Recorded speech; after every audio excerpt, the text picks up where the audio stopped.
नमस्कार, मैं हूं सचिन भारती और आप देख रहे हैं बरेली लाइव। आज हम जिनके साथ बैठे हैं वो भारतीय जनता पार्टी के बरेली लोकसभा क्षेत्र के प्रत्याशी हैं आदरणीय छतपाल गंगवार जी, जो पूर्व में विधायक भी रह चुके हैं बरेली के कॉन्स्टिट्यूंसी में, भेड़ी क्षेत्र में, और अब वो लोकसभा के लिए प्रत्याशी हैं यहाँ पर। आइए उनसे चर्चा करते हैं और जानते हैं कि उनकी प्राथमिकता क्या है।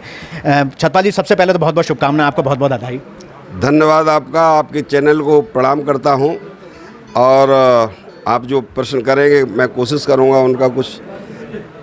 छतपाल जी, आप बहेड़ी का आपने प्रतिनिधित्व किया। बहेड़ी एक विधानसभा है, उसके बाद आप लोकसभा में आए। लोकसभा में 5 विधानसभा आती हैं, तो आप इन 5 विधानसभा, समय रह गया 30 दिन लगभग, कैसे पहुंचेंगे जन जन तक, लोगों तक कैसे पहुंचेंगे इतनी बड़ी क्षेत्र में? महोदय, मैं जिस पार्टी से जुड़ा हूं, भारतीय जनता पार्टी का बहुत शुरुआती कार्यकर्ता हूं, और ये कार्यकर्ता आधारित पार्टी है।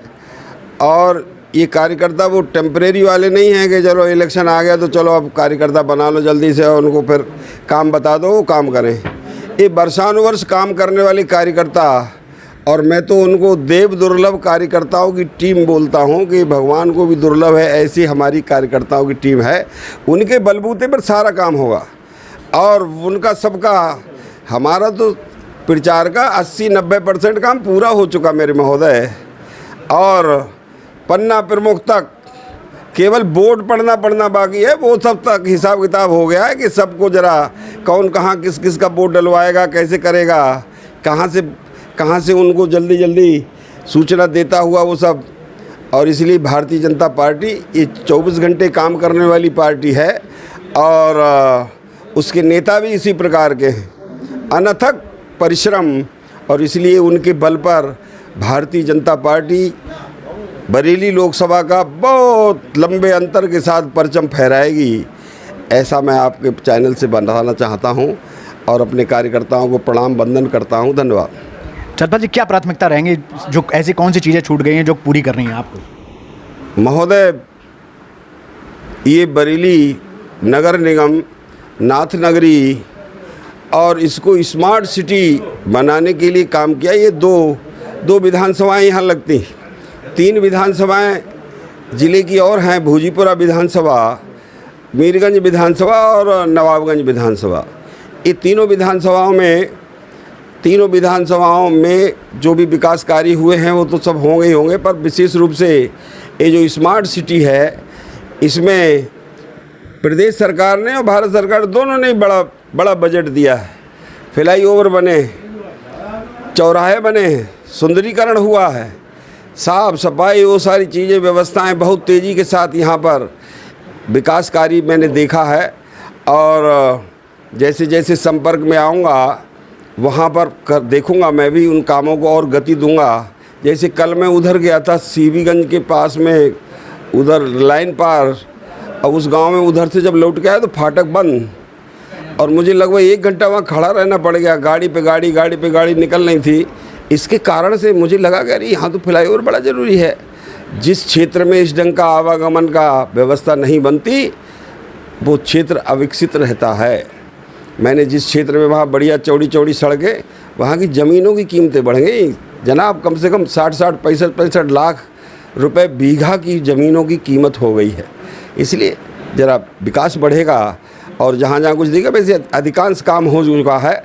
20% काम मुझे लगता है शायद बचेगा मेरे खाते में। तो हमारी सरकार और उनके माध्यम से उन तक, मुझे अभी उनके बारे में ज़रा जानकारी नहीं है, जैसे जैसे मैं प्रवास करूँगा तो मुझे उसकी जानकारी हो जाएगी, और उनको प्राथमिकता के तौर पर करेंगे।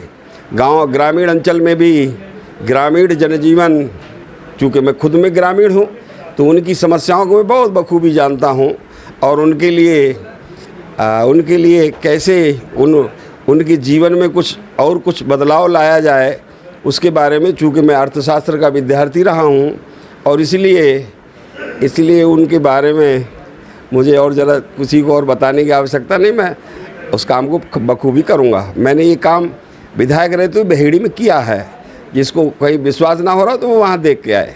धन्यवाद। सवाल आखिरी, और आपको आदरणीय प्रधानमंत्री जी से और आदरणीय संतोष गंगवार जी से क्या गुरु मंत्र मिला? अब वो तो जो भी बोलते हैं, हम उनको विशेष रूप से ध्यान से सुनते हैं, उनकी एक एक बात को ज़रा गौर करते हैं। गुरु मंत्र वगैरह तो हमें कहीं नहीं मिलते हैं, वो सब परिवार है ये। और इस परिवार में सबकी भावनाओं को एक दूसरे को सब समझते हैं, तो इसलिए ये कोई और विशेष गुरु मंत्र वगैरह तो मैंने कभी सोचा नहीं इस बारे में। गुरु मंत्र क्या है, देश सर्वोपरि, इंडिया नंबर 1, देश को बनाना, राष्ट्र भाव जागृत करना। ये भाव जिस दिन आ जाएगा तो कोई किसी की क्यों बेईमानी करेगा, या ये भाव जिस दिन आ गया तो वो काहे को बम फोड़ेगा, या वो काहे को किसी की गाड़ियों को उड़ा देगा, और काहे को देश विरोधी कार्य गतिविधियाँ करेगा। इसलिए राष्ट्र भाव बढ़ाना, शिक्षा के माध्यम से ये कार्य होगा और एक बढ़िया शिक्षा का हब बरेली बने। इसके लिए यहाँ पर पैसे तो बहुत है, पर इसमें मैं चूँकि खुद ही शिक्षा विभाग से जुड़ा रहा हूँ, इसलिए उसमें और गति देंगे। नए अच्छे लोगों को आगे बढ़ाने के लिए मौका मिलेगा और करेंगे, उनसे मिलकर उनके साथ में, उनके सानिध्य में रहते हुए काम करेंगे। धन्यवाद। धन्यवाद, बहुत बहुत धन्यवाद, बहुत बहुत।